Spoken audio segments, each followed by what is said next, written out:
Creando puentes.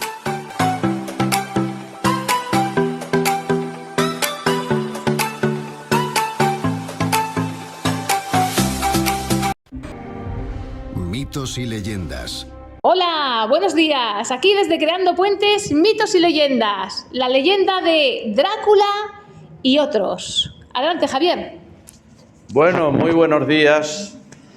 Vamos a hacer extensivo de Drácula. Hablaremos de él porque yo acabo de venir de Rumanía, que es de donde originariamente era Drácula. Pero he pensado que lo podíamos hacer extensivo a los monstruos.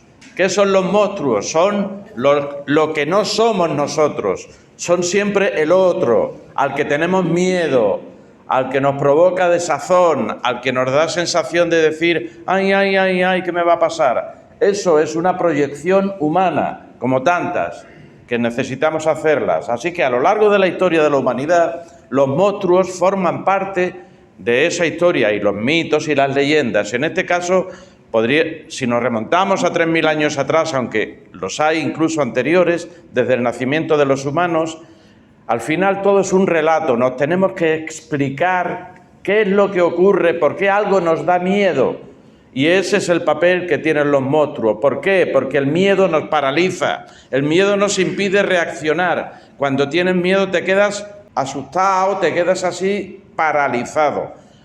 Si nos remitimos a los mitos antiguos de los monstruos, es decir, por ejemplo, habéis de saber que las sirenas en principio eran monstruos, no son esa cosa tan bonita de Walt Disney. Las sirenas eran seres que seducían a los marineros para aprovecharse de ellos, pero estaban los cíclopes, que son aquellos que tenían solamente un ojo, estaba el minotauro en el que hablamos el otro día de él, de Ícaro y todo eso. Es decir, son seres un poco abominables, es decir, seres que nos permiten asustar. Y al mismo tiempo también existen los demonios, los monstruos interiores. A propósito, el demonio era un ángel caído en la leyenda del cristianismo. Es un ángel que se rebeló contra Dios. Y por eso Lucifer pues fue condenado. Es el ángel caído, que en realidad al fin, ¿quiénes son? Pues son los demonios.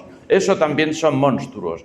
Pero al mismo tiempo existen los monstruos interiores que todos tenemos. Son pequeños monstruos que a veces nos impiden razonar, porque el problema de los monstruos es que nos impiden ser lógicos. Si tenemos complejos, si tenemos problemas, si odiamos a alguien porque creemos que se ha interpuesto entre nosotros, todos esos son monstruos interiores que también nos paralizan y nos impiden ser personas autónomas y responsables, que podamos actuar con conocimiento de causa y con lógica. Todo ha de tener una lógica interna. Entonces, vistos ya los monstruos, que eran muy antiguos, se produjo durante la época del romanticismo una necesidad también de desarrollar los monstruos. Todos los conocemos, Frankenstein, Drácula, la Cosa, la momia, todos estos son monstruos del siglo XIX, que era la época del romanticismo, que necesitaba ampliar los relatos. Y ahora últimamente con el cine, pues ya no te quiero decir, con Marvel y todos esos, los grandes héroes. Cuando se busca un héroe, se busca un contrario, es decir, un monstruo, alguien malo, alguien que es malo porque sí, porque es un cabronazo. Pero eso no necesariamente es así. ¿Por qué? Porque todas las personas tenemos partes buenas y partes menos buenas. Somos todos un poquito ángel y demonio, todos. Nos ocurre a todos. Luego vamos con las preguntas. Así que en el romanticismo os quiero contar una pequeña historia que ocurrió, que a mí me atrae mucho, que hubo para que veáis que todo tiene relación en la vida. Hay una cosa que ocurre aquí y tiene incidencia ya. Alguien nos contó, luego lo soñamos y lo transformamos. Entonces, en el 1816, cuando empezaba el romanticismo, hubo un volcán en el Krakatoa, que ocurrió en Indonesia, un lugar muy lejano, que emitió millones y millones y millones de humaredas y de cenizas, de tal manera que ese año no hubo invierno. No hubo invierno en toda Europa y hubo unos británicos, unos poetas muy afamados como eran Lord Byron y Shelley, que son dos poetas maravillosos, estupendísimos, pero eran del siglo XIX, ya digo, 1816. Y se fueron a Suiza y no pudieron salir porque pretendían vivir el verano allí cómodamente. Eran aristócratas, los poetas antes, salvo algunos poetas malditos, eran aristócratas porque no tenían nada que hacer, tenían mucha pasta y se dedicaban a vivir la vida y al mismo tiempo tenían sensibilidad y eran poetas. Y estuvieron allí con Mary Shelley, que era la mujer de Percy, de Shelley, y hubo un tipo que a mí me interesa mucho, se llamaba Polidori, que es un médico, que era el médico de Lord Byron, que era un tipo muy seductor, pero que era un machista redomado, de estos que iba teniendo, se enrollaba con todas las tías que podía y tal y cual, en fin. Pero eso fuera de contexto, pero eran unos poetas afamados. Como no podían salir a la calle, establecieron un concurso a ver quién escribe un cuento de terror donde haya algún monstruo. Ya digo que los monstruos revifan en el romanticismo, eso que es el siglo XVIII, XIX, en fin. Y entonces los únicos que escribieron verdaderos cuentos de terror fueron los que no eran los poetas, porque estos iban muy sobrados. Estos estaban todo el día pensando esto, la sensibilidad, no sé qué, y por allí pues me enrollo con aquella y lo otro tal. Y el Polidori estaba acomplejado porque el Lord Byron tenía una personalidad arrolladora.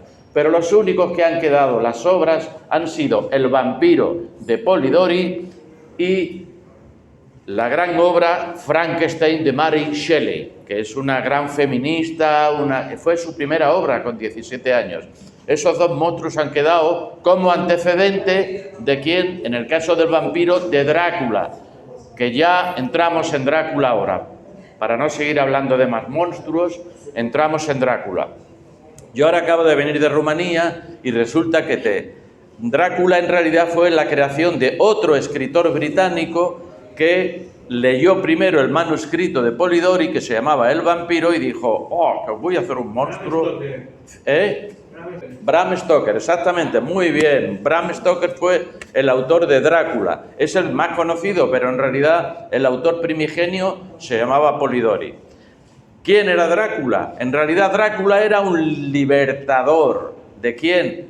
Del reino de los rumanos, los dacios son anteriores, de los rumanos, y se llamaba Vlad el Empalador. ¿Por qué le decían el Empalador?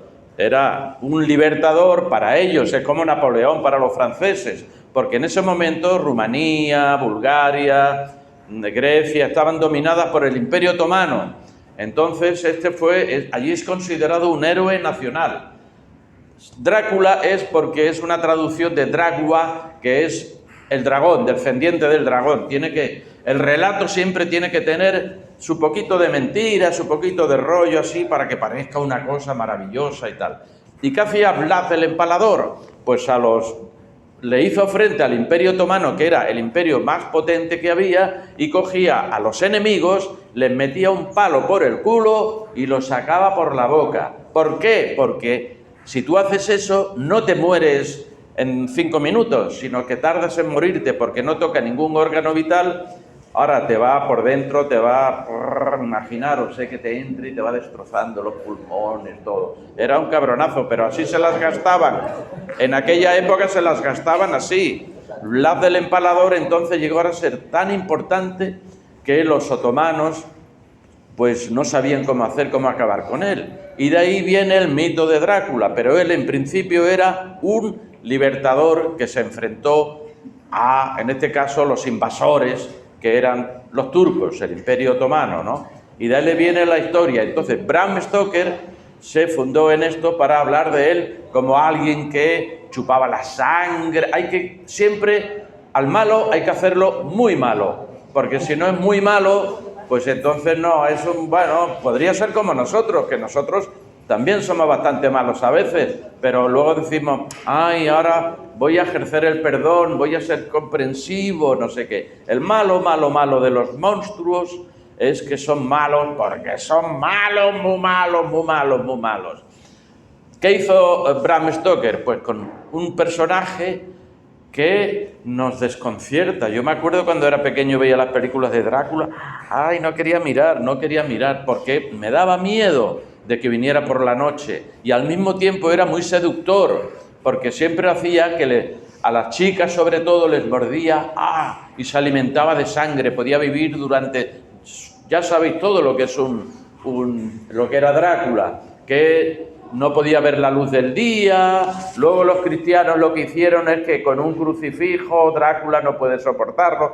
Esas son aportaciones para liar la troca un poquito. Pero Drácula era alguien que se alimentaba la sangre de jóvenes, y si son doncellas, porque antes, como tantas cosas en la vida, todo estaba en función de los hombres, así que las doncellas, no las señoras mayores, no las chicas jóvenes, y si a ser posible guapas, eran objeto de deseo de, en este caso, Drácula, porque hay una connotación erótica, ahí chupándote la sangre a una chica que se queda como enamorada, porque es tan seductor que las enamoraba todas, le sacaba la sangre y él podía seguir viviendo. Es el mito de que la sangre, se había descubierto que la sangre regenera a los viejos, porque Drácula podía tener cientos de años. Regenera a los viejos, si ingiere sangre, se transforma en un ser que mantiene la permanente juventud. Y estos son como tantos mitos que hay, que son, como su nombre indica, son mitos, ni son verdad, ni son mentiras, ni Vlad el empalador allí está considerado. ¿Qué han hecho los rumanos? Pues han montado toda una industria de Dráculas. Como aquí en España, pues todos son toreros y todos son bailadores y las chicas son muy atrevidas y todo eso porque el sol, y aquí lo que queremos es divertirnos. Así son los prototipos, que en realidad son cosas que la gente se inventa, y entonces decimos, ¿un francés? Pues un francés es un tío muy arrogante. Bueno, a lo mejor lo es porque mira lo que hicieron hace 3 siglos, mataron a los reyes y pensaron, luego no se consigue, égalité, fraternité y no sé qué, lo otro, fraternité, y todo muy bien. Entonces son arrogantes. Los ingleses que tienen los tópicos, pues que tienen ese humor británico, sí, que parece tal, y que son sobre todo que como han tenido un imperio, pues han creado esa imagen de seres también, que son así, van un poquito sobraditos. Los españoles pues son pobrecitos que tienen que estar ahora con el rollo de la leyenda negra, porque, bueno, todos los tópicos que si los toros te preguntan, que si, en fin. O sea que lo que quiero decir es que detrás de cualquier personaje hay un relato que por decantación se va afirmando poco a poco y la gente se hace una idea equivocada. Porque los rumanos lo que han hecho, Drácula, pues venga, ahora, aquí la casa de Drácula, no sé qué, tal. Pero todo eso en realidad es mentira, es un montaje. Como también era lo de la sirenita, que de Walt Disney las sirenas en principio eran monstruos. Pensémoslo. Pasa que Walt Disney lo que hace es edulcorar, echarle azúcar a todo lo que hace, y ahí todo es maravilloso, Bambi, no sé qué, tal. Pero pensemos que siempre es necesario tener un relato. O sea, que esta es la idea de los monstruos. ¿Quiénes son? Aquellos que nos provocan miedo, aquellos que nos dan un poco de susto y de prevención. En catalán se dice, es que ens donen por, ¿no? Los que tenían una mica de, ay sí, bueno, pues esos son los monstruos. Son seres imaginarios que en realidad todos podemos ser, una vez más, ángeles y demonios. Pero con el tiempo se establecen determinados monstruos que son los que nos dan miedo, que es la idea final de control social. Los monstruos, de alguna manera, hay que neutralizarlos. Sirven para la imaginación, pero si nos dan miedo, pues también nos acojona, porque si te dice que va a salir el monstruo de las galletas y te va a comer, pues entonces tú te asustas. Dices, no, yo no salgo a la calle, no vaya a ser que esté el monstruo de las galletas. O sea que esto es en definitiva los monstruos. Muchas gracias. Pues muchas gracias, Javier, por contarnos la leyenda de Drácula y hasta la semana que viene, Creando Puentes.